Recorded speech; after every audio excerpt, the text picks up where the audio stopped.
UNICEF says climate change is a direct threat to children's ability to survive, grow and thrive. The organization says children's lives are threatened as extreme weather conditions persist. For example, floods compromise water and sanitation facilities, which can lead to diseases such as cholera.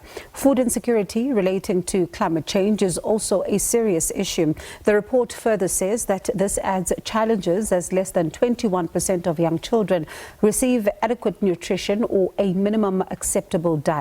Let's explore this further now. We speak to Professor Eric Atmore from the Center for Early Childhood Development. Prof, good evening to you and thank you so much for your time. And this report quite timely and really also paints a worrying picture when it comes to very many aspects. But I want us to start, for example, with COP29, currently underway in Baku, but very little is being said about the impact of climate change on children. A lot of focus is on climate financing, which is important as well. But the report is clear that children are at risk. Heat stress, food insecurity are some of the issues. Are these receiving urgent attention that is required? Good evening and good evening to your viewers. I'm afraid that the UNICEF report is really scary. It shows the shocking state of affairs for children and adolescents in South Africa. And we as a country are not doing very much in terms of climate change and all the other horrible things that affect vulnerable children across the country. So, you know, South Africa is really a dangerous place for children and we need to do something about it. Prof, there's another concern, which I think many of us hardly think about, that is contained in the report. It says that, for example, if there are floods and families are displaced and moved to community halls, the report says that this may lead to adolescent girls, for example, and young women being vulnerable because they're in these large spaces and thus giving rise to issue of safety concerns. This is something that we hardly think about when we're finding such situations.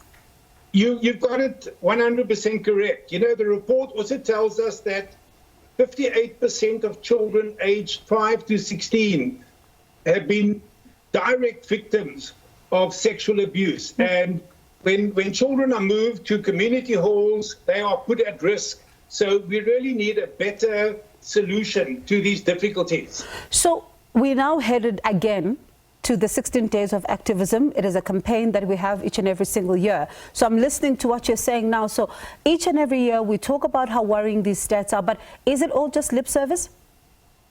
Yes, it's certainly all just lip service. You know, it's not just this year. It goes back to when we signed the Convention of the Rights of the Child. There was a big ceremony. President Mandela signed it. That was about 25 years ago. We've had very little done. We've also signed the African Charter on the Well-being of Young Children, and again, very little is done. So we are very good at policies and plans, but we are poor, we are shocking on implementation. And at the end of the day, it's young children who suffer.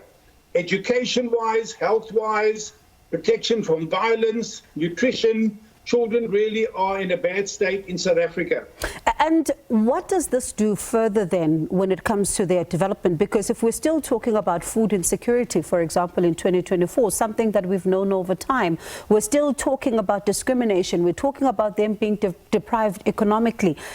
Does it look like we're moving the needle at all?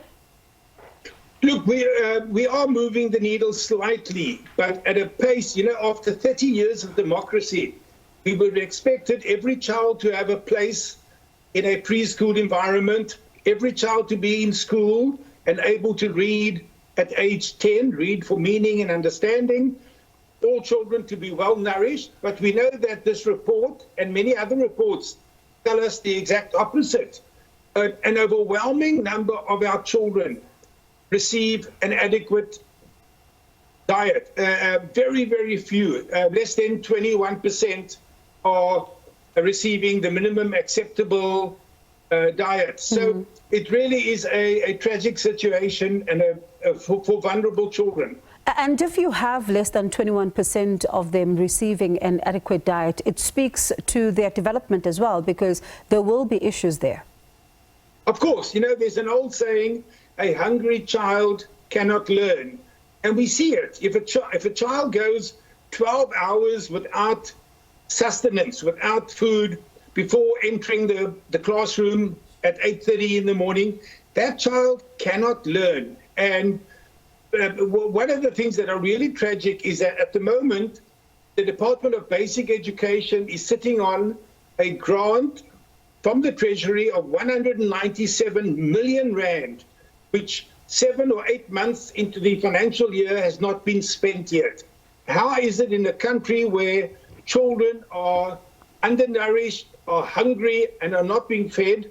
197 million rand lies in the government coffers. That is pure negligence and poor performance by government.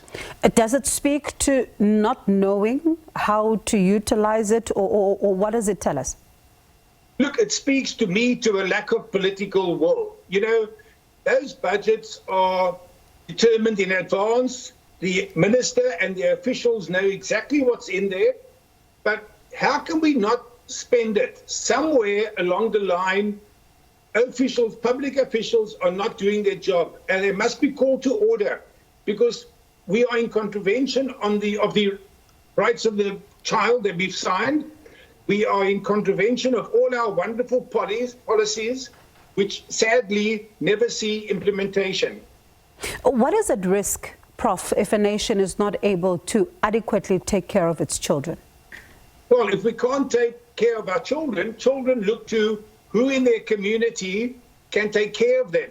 And the role models become gangsters. We saw it in the past week where a 5-year-old child here in the Western Cape, in Cape Town, was asked what would he like to be when he's an adult. And he turned around and he said, I want to be a gangster and I want to have a gun. Now, it's that sort of behavior which is the result of government neglect of young children. And just in light of that, there's another layer to the conversation, and I wonder what's your take on it, because we hear from young children, you know, sometimes, or adolescents and all of that, but we can hear them. But are we listening to what their cries are and what they are looking for? We are not, as a country, as politicians, as government, as business, and as citizens, we're not listening to our children. We really have to put our children first. You know, the late Oliver Tambo said that a country that does not value its children does not value its future. And the question as citizens that we must ask is, do we value our future? And the answer at this point, 30 years into democracy, is no. So, Prof, one thing is that we've seen, for example, this week, we saw that report by the HSRC, which also speaks to issues around, you know, child abuse and all of that. We're seeing this report by UNICEF. We're going into the 16 days. We'll be given a number of statistics that are bandied about as well. But when you look at this work, is it only being done in silos, or is there a streamlined approach that is more collaborative in order to deal with all of this information that has been collated? Look, there is collaboration, but it's sporadic. And as you point out, it is not coordinated and it is not being listened to. And I think government often plays on that because there's no unified single voice. I would urge government, I would urge the President Ramaphosa, let's put our young children first. You know, we've now got this wonderful democracy that we've had for 30 years. But for 30 years, we've had children living in squalor, children living in poverty. And it's a matter of lack of implementation of the really good policies that we have. Because as I've said, we are very good at writing up policies and plans, but we're very, very poor on implementation. And Prof, briefly, before I let you go, there's been incidents of food poisoning impacting children, over 20 of them now, we understand, even as the President released his report and addressed the nation as well. Do you think that this matter is receiving the adequate attention that it is required right now in order to be able to ensure that we deal with it as a nation and have no other child die from this? I'm not sure that we are treating it with the urgency that we need. You know, the President only went public more than a week after the first children died, and it's shocking. We should have been there The president should have been there, and the president must lead. The country in the world where the president led the children's movement was Chile, when President Bachelet led the way. And I'm urging our president, lead the way, because we'll see the benefits down the line. Prof, appreciate your time. Thank you so much this evening. That's Professor Eric Atmore from the Centre for Early Childhood Development.